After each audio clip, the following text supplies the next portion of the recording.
Present. Here, roll call, please. Darren Price. Here. Leo McKinney. Brian Durham. Dale Munson. Gary Naylor. Robert Stewart. Here. Brian Robb. Is absent. Bill Mackey. Here. Darrell Drew. Here. Bill McDaniel. Present. And Jeff Wesley is not here. And then myself, Bedford. Do you have it all? We'll go ahead and open the public hearing for zoning code amendment to adopt a solar energy system ordinance. So we'll open the public hearing. If anybody from the public would like to speak. Well, would you like me to run through at least the organization of it, how it's set up? Yeah. Okay.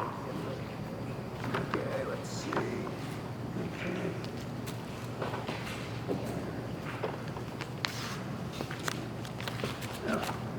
Oh, I must have given Bob my copy of the ordinance. Okay, great.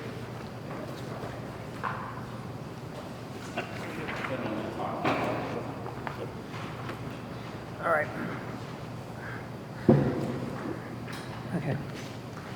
All right, the public hearing is to insert a new provision into the section 153.23 contingent uses, paragraph D, solar energy systems, and a new provision to section 153.24 special exceptions. E, special exceptions in districts where they may be permitted. Be number 68, and F, other requirements for special exceptions.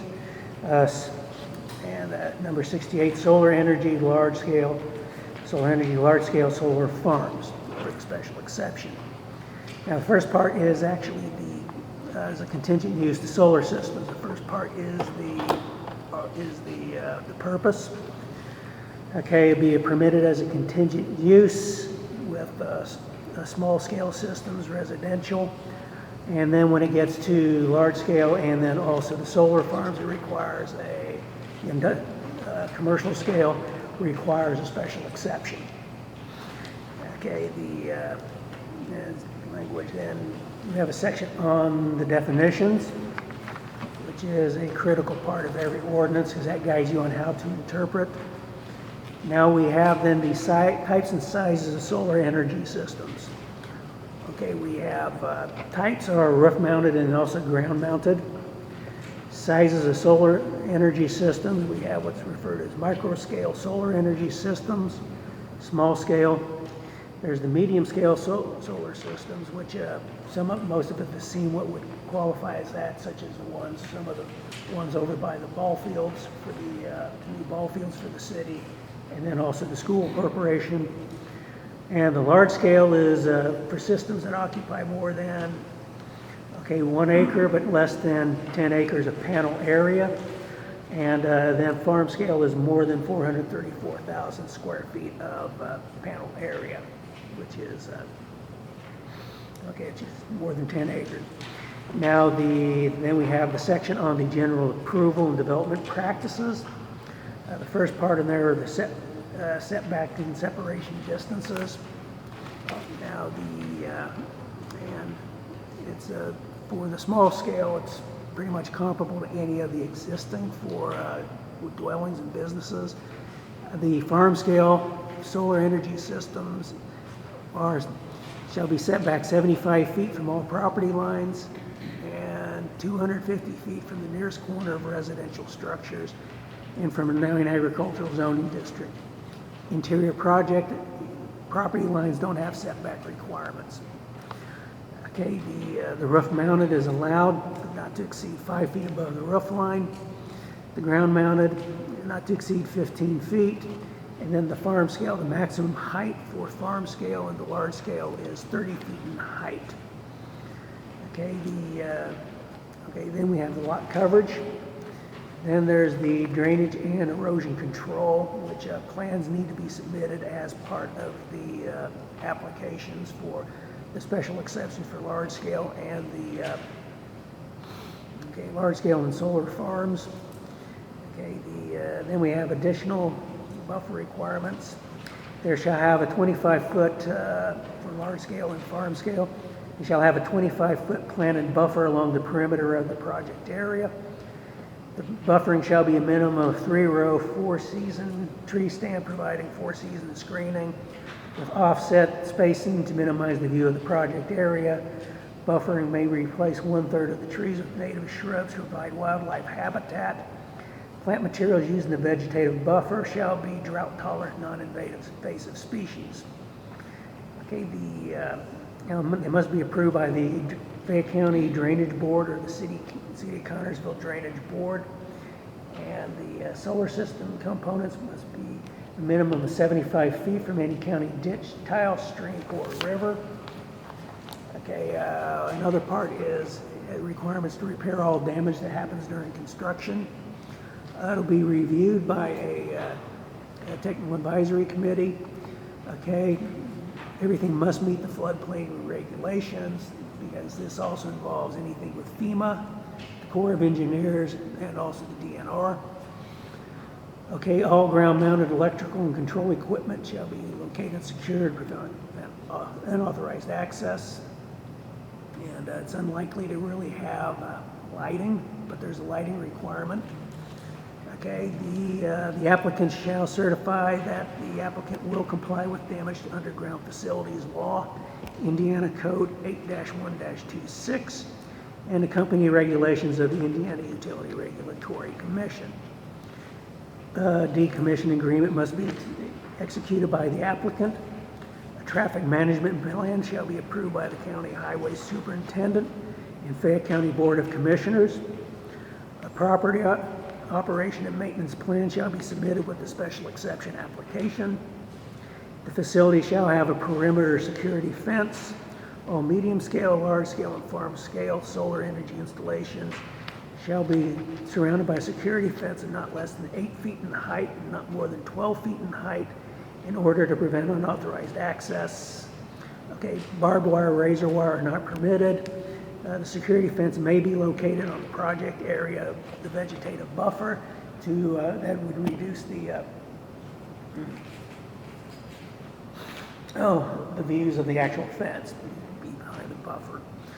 Okay, signage for solar farm fencing shall display the name of the facility, facility address, name and address of the operator, and emergency contact information. Okay, it must provide reasonable access for emergency vehicles. Now, next part is the permitting. Permitting, districts permitted. Small-scale rooftop, micro, and ground-mounted solar installations are permitted in all zoning districts.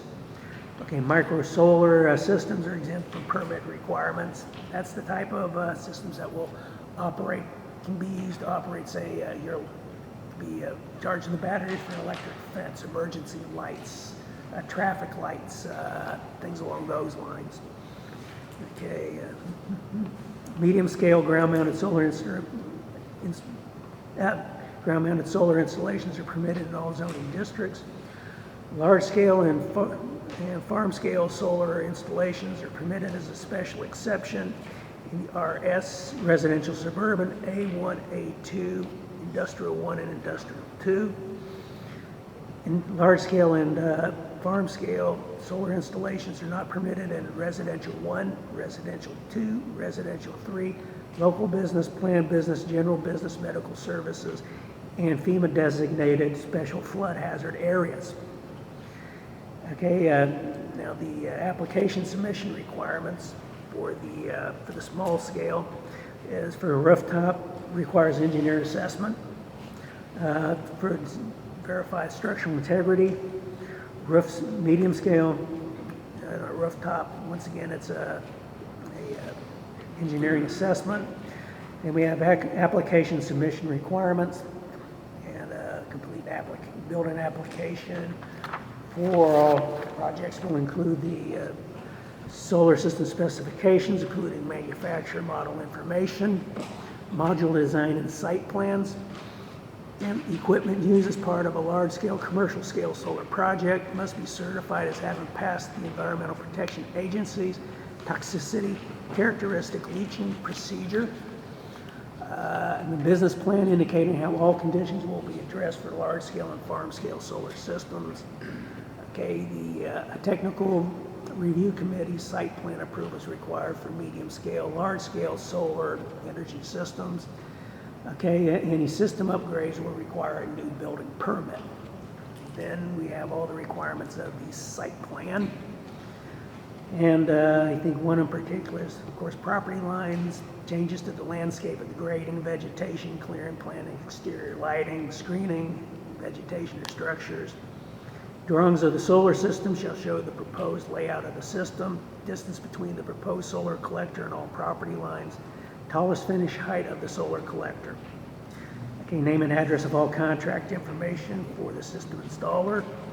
Name, address, phone number, signature of the applicant, as well as co-applicants and property owners. Zoning designation of the parcels comprising the project site. Now, what we have there is two options for the actual ground cover and buffer areas.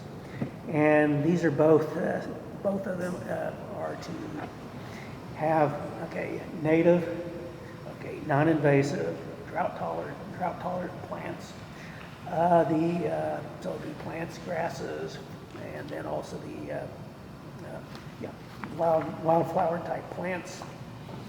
Okay, well, that's where they'll be on the site.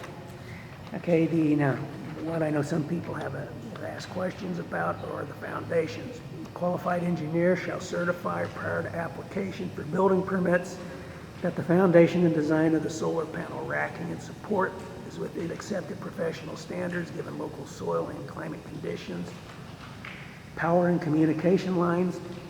Power and communication lines running between banks of solar powers and to nearby electric substations or interconnections with buildings shall be buried underground.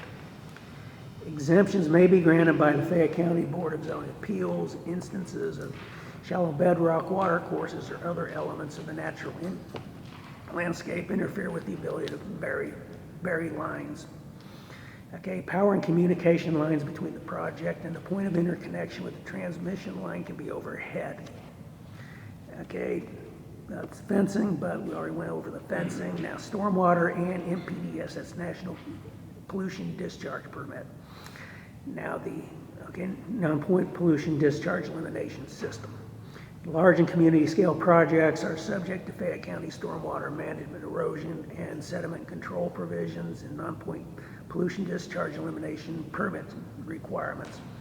Solar collectors shall not be considered impervious surfaces if the project complies with ground cover standards. Okay, then other codes and standards is they need to meet the requirements of Indiana Building Code and also the Electric Code. Okay, it requires a site plan. Then for aviation protection for large scale and farm solar projects within 500 feet of an airport or within approach zones of an airport, the applicant must complete and provide the results of a glare analysis through a qualitative analysis of potential impact, field test demonstration, or geometric analysis of ocular impact in consultation with the FAA, Office of Airports, and consistent with the interim policy of the FAA review of solar energy projects on federally obligated airports. Our most recent version adopted by the FAA. And as this is a federally designated airport, that would apply to the local airport. Okay, dual use, agricultural protection, dual use for large scale and farm scale projects is encouraged to be as part of the application. And this is what, if you look at the definitions, it's what's referred to as agrivoltaics.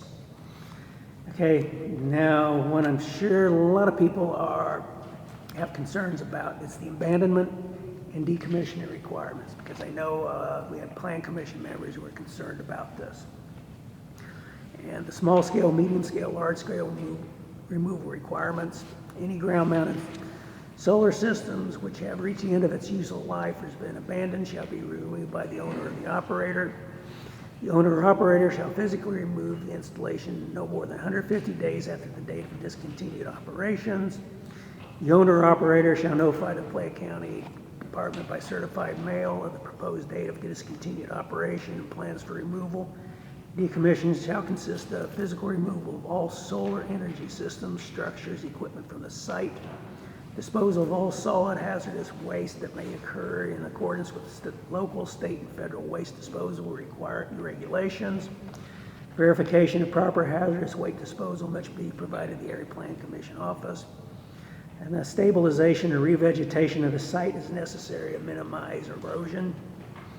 Fayette County Area Plan Commission Director may allow the owner-operator to leave landscaping or designated below-grade foundations in order to minimize erosion or disruption to vegetation. Small-scale, large-scale, medium-scale, large-scale abandonment, absent notice of proposed date of decommissioning or written notice of extenuating circumstances, small, medium, large-scale ground-mounted solar systems shall be considered abandoned when it fails to operate for more than 1 year without written consent of the Fayette County Area Plan Commission Department, Area County Plan Department. If the owner-operator of the solar system fails to remove the installation in accordance with the requirements of the section within 150 days of abandonment or the proposed date of decommissioning, the county retains the right to enter, remove, and abandon hazardous or decommission small, medium, large-scale ground-mounted solar energy system at owner-operator's expense.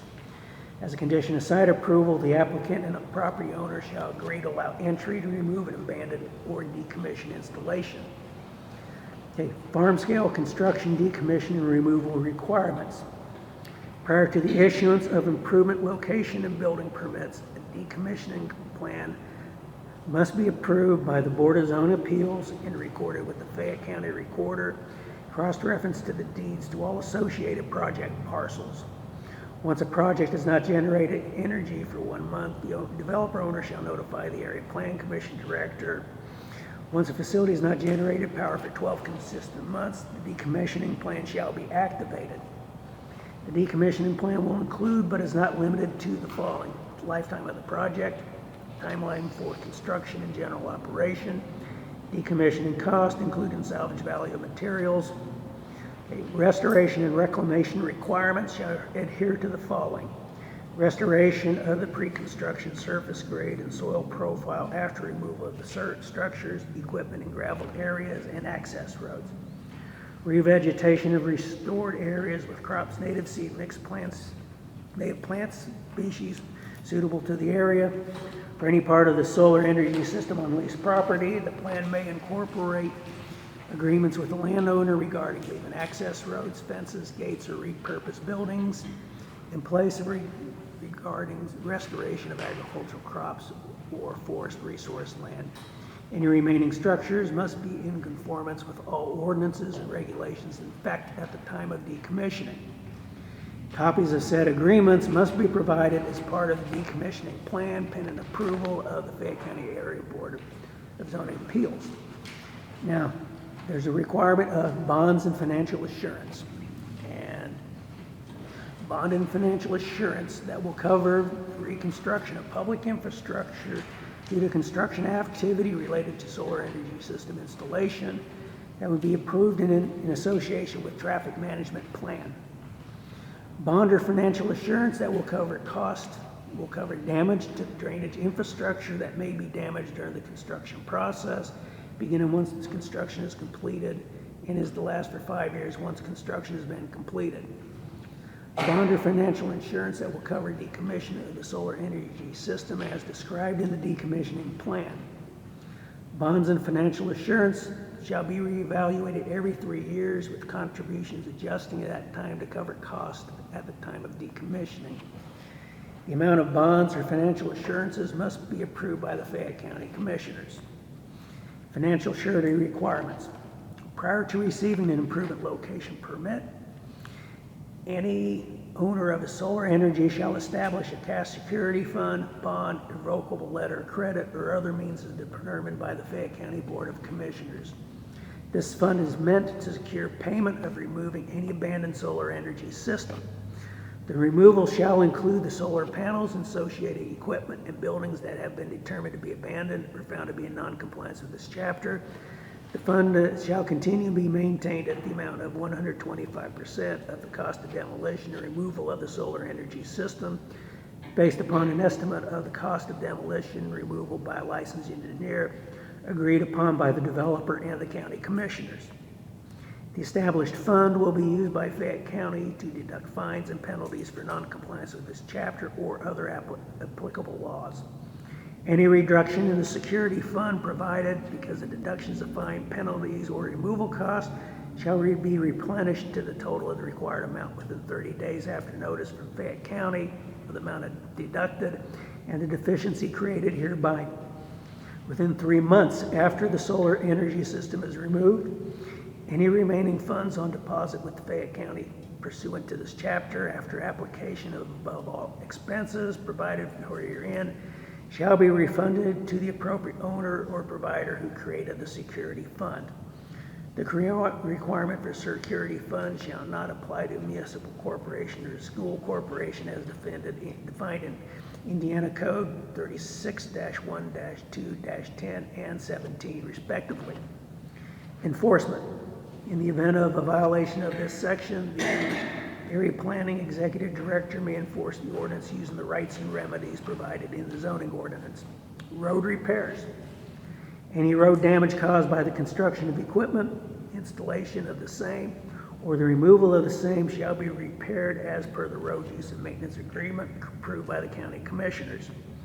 The Fayette County Highway Superintendent may choose to require either remediation of road repairs upon completion of the project or is authorized to collect fees for oversized load permits. Further, corporate financial surety in amount to be fixed by a professional engineer may be required by the Highway County Superintendent to ensure that the county that future repairs are completed to the satisfaction of the local unit of government of Fayette County. The cost of financial surety is to be paid by the applicant. Road use and maintenance agreement and financial surety must be placed prior to the issuance of improvement location permit, which is in conjunction with the actual building permit. Now, the other additions were the sections in for the special exception to number 68 and 15324, the districts where they may be permitted, solar energy and large scale and solar farms. Number 68, solar energy, large scale and solar farms, residential suburban, agriculture 1, agriculture 2, open industrial and closed industrial. F, other requirements and special exceptions. Solar energy, large scale and solar farms, see section 153.23, contingent uses, paragraph D, solar energy systems for special exception requirements. Okay. Yeah. Someone else can talk now. I have a question. Serious, Bob? We'll open it to the public. Okay. Anybody wishing to speak, please approach the podium, state your name. Good evening. My name is Stephanie Wells. I'm with Hoosiers for Renewables, and we're a statewide organization. We're obviously pro-renewable energy. It's in our name, but we like to be a resource for research and other information on the development of renewable energy. So this is a very, in our opinion, a reasonable and thoughtful ordinance draft. We are very, very positive about counties who are forward-thinking and make sure that the ordinance protects them in the event of what I'm going to talk about is mostly large-scale solar or utility-scale solar. So a couple of things. One, I really like the panel height for the large-scale solar. It allows for agrivoltaics, which is really nice and something that's kind of unique to this ordinance. The ordinance encourages pollinator use, which is great, but it allows for some exceptions because, some landowners might want to do agrivoltaics so a pollinator doesn't work, or they might have other drainage issues on the property and might have a particular ground cover in mind, and so there's some wiggle room in there for that. The setbacks for the large-scale solar are within the range of what we see as sort of the median. It's within, range of the IU model solar ordinance recommendations, the Purdue Extension Ordinance Study. It's right there at those same dimensions, and it's also exactly at what the Senate Bill 411, the siting bill that was passed by the General Assembly this last session. The decommissioning plan is very thorough, and so that's really good. My one little quibble, and it's not much, is if you're going to encourage agrivoltaics, of which I am not an expert, the prohibition against woven wire fencing may be something that becomes an issue should you get one of those projects, but that's a very, very small thing. In all, it looks like a very reasoned and very good ordinance. Does anybody have any questions for me? No? Thank you. Anybody else?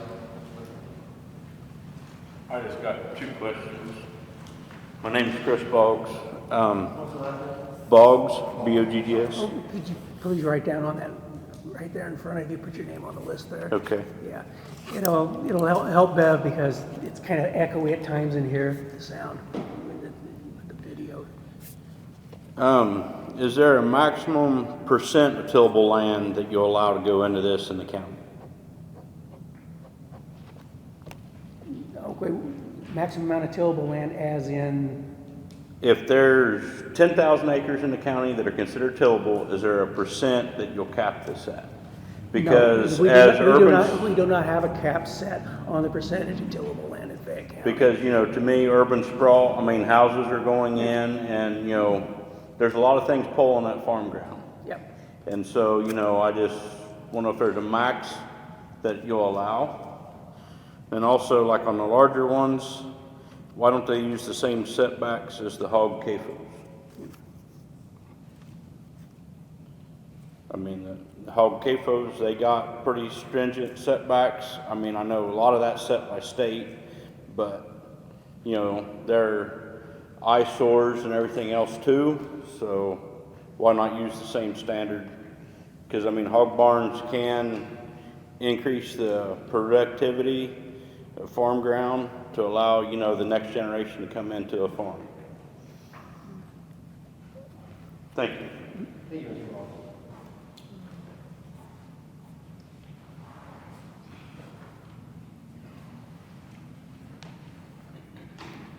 Hi, my name is Larry Garrett. I'm with Fayette County Farm Bureau. Just had a couple questions. Like Chris said, is there a maximum? Is there a minimum?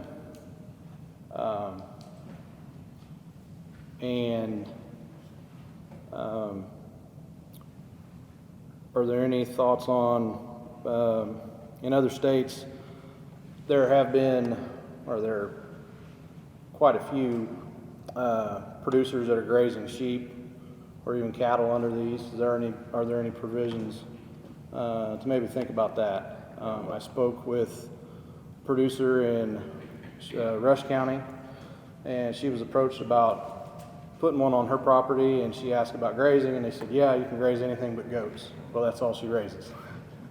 So, that's just something to think about. That's where we get into the part with trying to make it comfortable for the agrivoltaics, which is referred to with the maximum height, which allows a lot more clearance above the ground for, it could be some type of livestock, or it could be other types of specialty crops that could make use of it. Okay. Yeah. So those are things we're trying to take into consideration to encourage dual use, not just the energy production, but also then some type of productive agricultural uses to go with the land. Okay, thank you. In Section 7, number 2, letter P, that's part of the special exception. Okay. Agricultural protection, dual use for large-scale farms, or consideration whether or not we approve for a special exception. Okay. Yep. I didn't know if that had, whether that had to be considered before the project started. If they build it and then you come up with an idea later. Uh-oh. Okay. Thank you. Yeah, because that would go through that particular process. If someone is coming in there for a project, that would be taken in consideration. I gotta get water. Is there anybody else wishing to speak?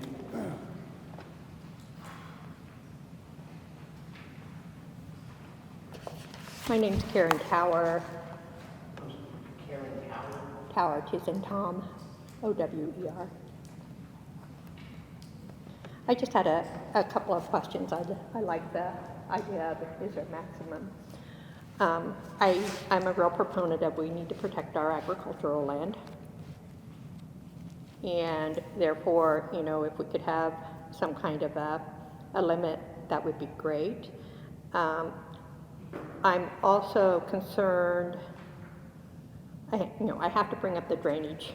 Some of you know that we've had some major drainage issues, and with different counties and things. So the drainage is addressed in that there has to be a drainage plan approved by the commissioners.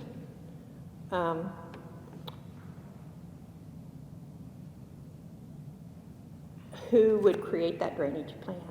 Like, is my question. I mean, I understand one has to be approved by the commissioners, but who creates the drainage plan that gets approved? So an engineering firm would create a drainage plan through IM Rule 5. Okay. So Indiana law, you're not allowed to have water runoff onto somebody else's property. Right. So their plan would have to meet that requirement so that it would run off. Okay, Any so, non-contiguous part of it, like if you have multiple property owners on a large scale, like that's okay. right. But if you have non-participating next to a participating. So it says all drainage has to be repaired during the construction of the project. What happens if there's a problem after the project is completed and our farm drains under a project? Then what happens?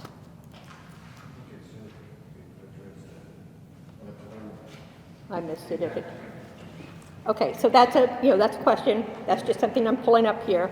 And then, does anyone know how deep these go into the ground, like the poles and things? Any idea? Okay, I've seen some technical information, but I don't have it off the top of my head. All right, because you have to, we're Stephanie, can you help with that? how deep they Yeah, go? typically they're just piled in, there's Right. no cement or anything, and then How deep? you're asking me a really tough one. Deep enough that they don't fall. All right, I just am trying to remind. I just want to They're typically like 24 to 36 inches. around or down. Okay, so we shouldn't be hitting the aquifer because we're sitting on top of a shallow till aquifer here. We don't want to lose our water, right? Okay. So we should be safe because we're around 10 feet. In a lot of places we hit water, right? So we're in the aquifer at 10 feet. So I just wanted to bring that up. We refer to these engineers several times. Who pays those? The engineering fees would be paid by the developer. Yeah. Whoever chooses to develop, they're responsible for all their. All right. Let's see. I wanted to bring that up. We have some potential benefits listed, such as lower energy costs, which that's almost funny because the costs go up typically with solar or green energy added. So, that's probably not a benefit. Do we know how many people we would expect to hire locally? No, we don't have that would be dependent upon whatever the actual project. Because solar farms are put up typically by teams of people who go from one solar farm to the next solar farm to the next solar farm to the next solar farm. So, again, That would be dependent upon the actual project. Right, and the actual, right. Whoever the company operates. that was putting it in too hired the subcontractors. Let's see. I think that was really. And something to note, as of right now, there's not a single applicant, there's a potential applicant. Right. Right now, but as of right now, there's. Right, I know. I know the one that's looking at the acreage down around South of Glenwood. But at any rate, the only other thing would be how do you see this if you, I mean, apparently solar can come in without an ordinance because Henry County doesn't have an ordinance and they've got solar. So, I mean, having an ordinance is better than not having an ordinance, right? So the benefits to the county of having solar that are not included in here would be the tax dollars you collect, right? Potential tax dollars you collect. Potential tax dollars. And it would be based on the, I was at your last meeting and they said 13,000 an acre is where they were at, something like that. Do we know what factor gets used at that? Because The state actually created a utility scale solar rate. I think base rate is what, 1850 an acre? Does that sound right? Agricultural land, base rate? you guys are all over the place with that. At the last meeting, you were saying less than 1,000. Currently, it's 1,290, but depending on the factor, it goes higher, lower. But next year, it goes to 15 something. Yeah. Based on what value averages, corn soybean prices. Many things, based on many things.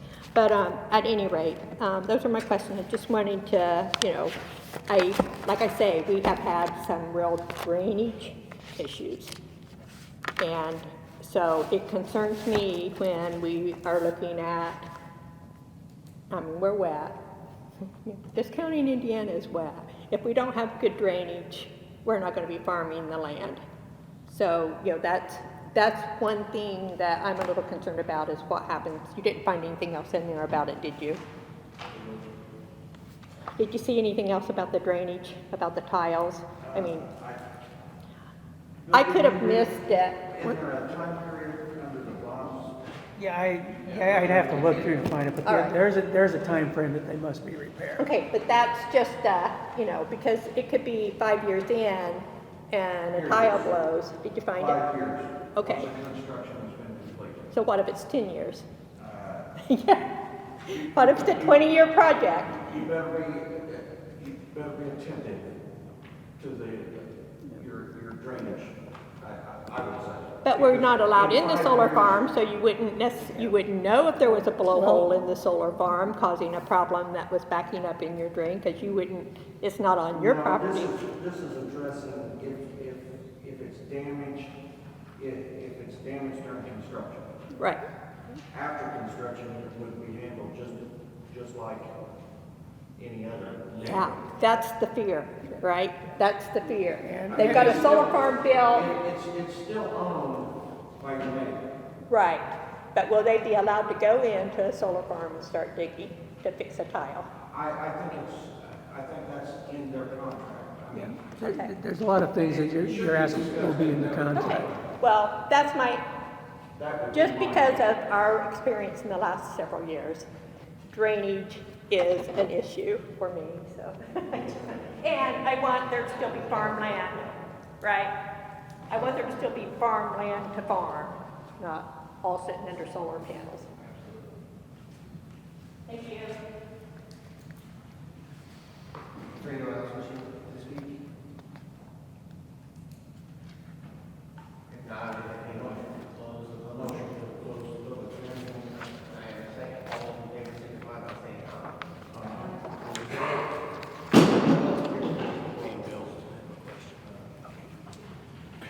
Further discussion on the draft?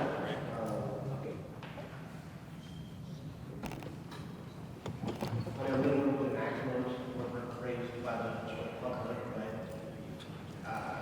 you know, it's my belief anyway, that if somebody wants to agree to lease or sell their land to a solar energy company, why should we be able to tell them they can't do? That's just my belief. While I understand like protecting agricultural land, I'm also, I want to tell somebody they can't do something because it just is more financially advantageous something that they are able to raise hogs or cows or goats or maybe some other way, such as corn and soybean.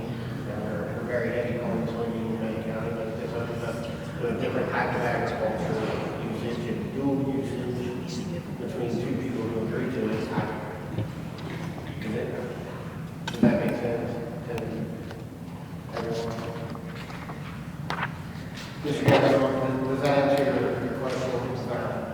Yeah, I mean, you know, and I want to appreciate you guys making the effort to come up with a plan, rather than our county being caught without. Hey, Larry, do you know what the Berkshire County have for any maximum percentage? I'm not sure.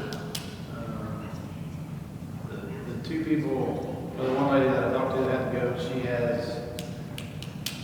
has, I think, probably close to 100 acres. And the neighbor across the road has 200. And so she said the neighbor across the road was going to, her had put an interest into it. And, but as far as her work, she didn't say anything about that. Does Farm Bureau have any policy currently? Not sure. I was asked the other day, we brought it up the other night at the meeting, at our board meeting, about what our stance was gonna be. And so Chris and I came to kind of develop a stance for, you know, how we feel about it. And all the questions we brought up in our board meeting were answered I mean, in yeah, this. it's one of them, there's no way you can make everybody in the county happy. And I think you guys are making the best attempt at doing, you know, at making everybody happy, so. Well, That's appreciated. I'm with Brian as far as private property rights. I'm Yes. adamant on private property rights. I stood on that with the windmill issue, I stand on it with the CAFOs, I stand on it with the solar farm. However, I'm concerned about preserving tillable farmland because solar farms don't typically go to the southern part of the county in the rolling acres. They don't go to A2 or A3.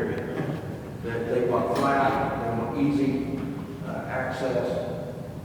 So I'm really concerned about that, but with the state addressing the tax issue or the assessment issue, there is a little bit of a discouragement for you as a farm owner to sign over your farms for solar energy due to the fact that you're going to pay a lot more property taxes on it. Now, you're going to take some more revenue off of it, most likely, but you will pay more in property taxes. So I think we're trying to address it. The state is trying to address the issue of preserving ag ground because I think this is somewhat of a discouragement for farm owners.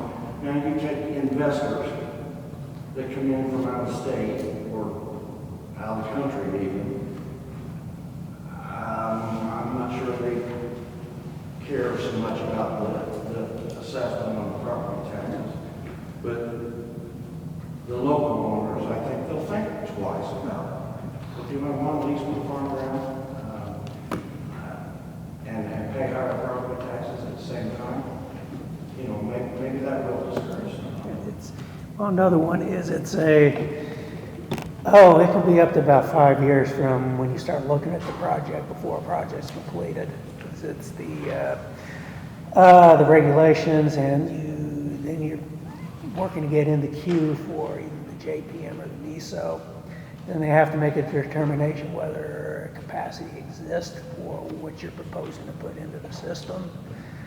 There's the local process. There's things that have to happen with environmental reviews on the part of the federal government, the DNR, FEMA. Then if there's something with the close relative proximity with an airport, then you got to worry about that. So there's a lot of things that go into it. Then there's also, when you get to the project, then it's also getting to the point where you have enough going. Then you have to, generate then the funds then to pay for the project, the bonds that you got to get to pay for the project. So it could be 3 years before it gets to the point where a project even starts construction. You can have up to about 24 months depending upon the project. And do you have any additional enlightenment stuff about the process, the length of what has to go through? Right. And to the property taxes, it depends. In some deals, the company, the developer will offset some of the property tax increases, and in others not. And so that really depends on the landowners need to hire an attorney and negotiate the best deal that they can, right?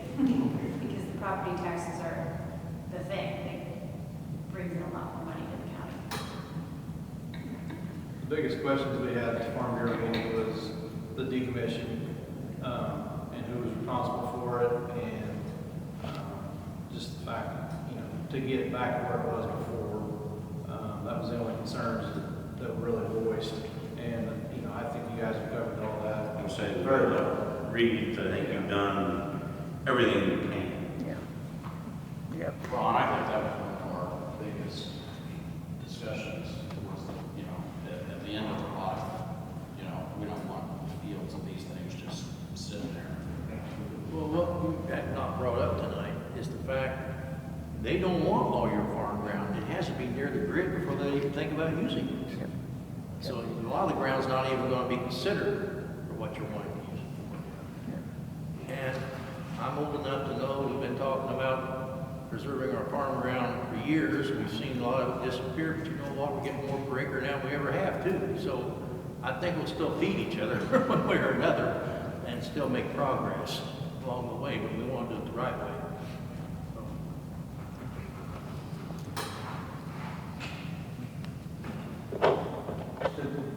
I know another issue raised was repairing all drainage, and in this draft it says during construction. I mean, are we limited to only during construction, or should we consider if somebody gets? Okay, well, what they have to do is both the erosion control and then also the stormwater from it. Because of the size of the project, also it's outside of the city. So if someone has more than, even between a 1 and 5 acre project out in the county, they still have to go through the drainage plan, and then also the erosion control plan has to go to IDEM. Right. So this project will then have to go through the drainage plan and the erosion control plans through IDEM. Yeah. So and what applies right here, I know a lot of you with the agriculture, so people are familiar with. I think that you develop land, you can't create the amount of runoff, more runoff coming off of the property. And I don't recall what year it was, but for a long time it was strictly case law in Indiana. It's been maybe as long as, Bill, it was about 10 years ago when it was made, actually became part of the Indiana code. Yeah. And that's runoff and erosion, but the existing drainage is something entirely different than rainwater and erosion. It's an entirely different. Well, we tried to cover that under F of the bonds and financial insurance. Letter B, where bond or financial insurance will cover damage to the drainage infrastructure that may be damaged during the construction process, beginning once construction has been completed and is to last for 5 years once construction has been completed. So I mean, I understand what you're saying, but I don't know how we can control it much farther than out in 5 years from a legal standpoint. Most of the time, these projects will take 5 years to really take 10 years. Yeah, I mean, actual construction time and 5 years after operation. But I mean, I do understand what you're saying and your concerns, but I don't know how. I think at some point in time, the adjacent property owners are going to have to step up and say, hey, I've got a busted tile, you need to fix it. So if I'm not participating, Uh-huh. and my neighbor is participating, and it's 5 years down the road, and there's a problem, and the person won't do anything about it, the landowner, so then that's back to the drainage board and the county to try to get something done, or is it a legal pursuit of mine? I think it's probably illegal. Well, unfortunately, Mr. Westman wasn't able to be here this evening because I don't feel comfortable really answering that question because I'm not an attorney, and that's as I always say to the planners, don't give legal advice. You can't. Yeah, but I mean, so it'd been nice if Mr. Westman would have been able to be here, but yes, because some of the questions you have there, and I know there's other questions that come up that But we're within going the to get 5 years into. of completion, there's a bond sitting there to pay for those damages. So At least there's financing. But these are supposed to be what, 20-year projects? Potentially, yeah. Lifespan. Okay.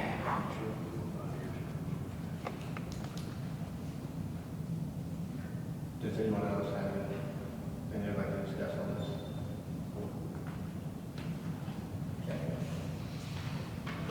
The next step would be to offer a favorable recommendation to both the county commissioners and the city council.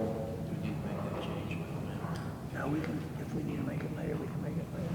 So Yeah, I it'll be easier think later. that we send a favorable recommendation for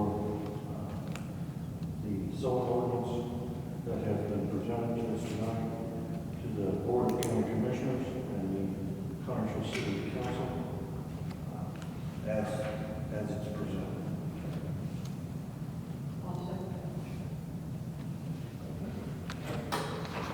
Roll call vote. Darren Price.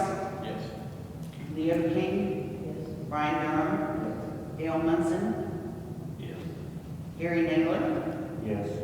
Robert Stewart. Yes. Bill Mackey. Darryl Drew.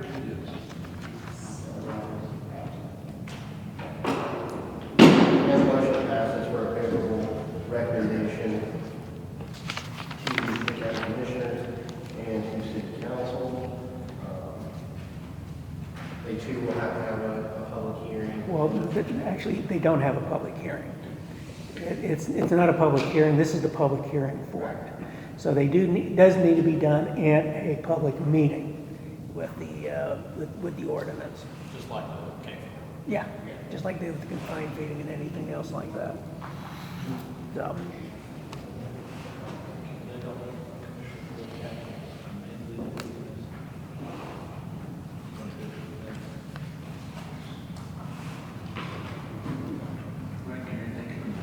I'm sorry.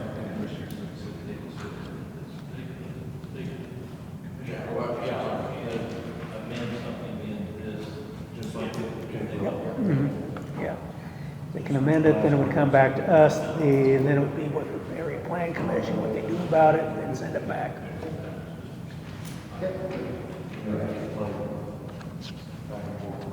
Yeah. And it can only happen once.